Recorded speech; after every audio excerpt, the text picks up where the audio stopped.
નમસ્કાર મિત્રો, સ્વાગત છે તમારું આપણી યુટ્યુબ ચેનલ ઉપર. અને આજે એક નવી જ માહિતી તમારી માટે લઈને આવ્યો છું.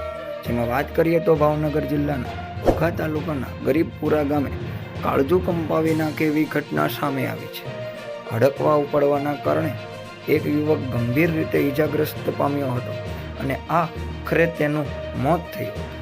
હડકવા ઉપડતા યુવકને દોરડાથી બાંધીને રાખવો પડ્યો હોય તેવી પરિસ્થિતિ ઊભી થઈ હતી. આંદોલનો વચ્ચે ભારતીય ખેડૂતોની આવકને ખુલ્લી પાડતો નાબાર્ડનો એક રિપોર્ટ સામે આવ્યો. ગરીબપુરા ગામે પ્લોટ વિસ્તારમાં રહેતા ગરીબ સુનિલભાઈ ચિત્તરભાઈ બારિયા, ઉંમર વર્ષ 24, થોડા દિવસ પૂર્વે કુદરતી હાજતે ગયા હતા. ત્યારે હડકાયું ભૂંડ તેમને કરડવાથી ગંભીર રીતે તેઓ ઈજાગ્રસ્ત થયા હતા.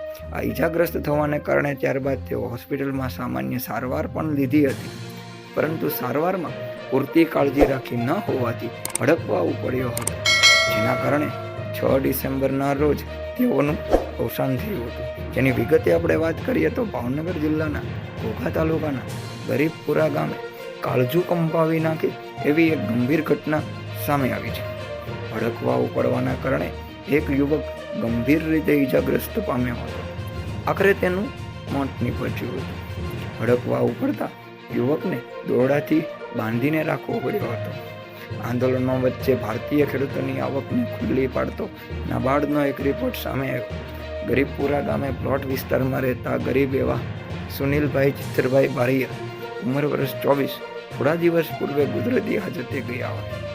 ત્યારે તેમને હડકાયું ભૂંડ કરડવાથી ગંભીર રીતે તેઓ ઈજાગ્રસ્ત થયા હતા, જેનાથી તેઓ ત્યારબાદ થોડા જ સમયમાં હોસ્પિટલ જઈ અને હોસ્પિટલ પર એમણે સારવાર લીધી હતી, પણ સારવારમાં તેઓએ પૂરતી કાળજી રાખી ન હતી, જેના કારણે તેઓને અત્યારે 6 ડિસેમ્બરના રોજ તેમનું કરુણ મૃત્યુ નિપજવા પામ્યું હતું.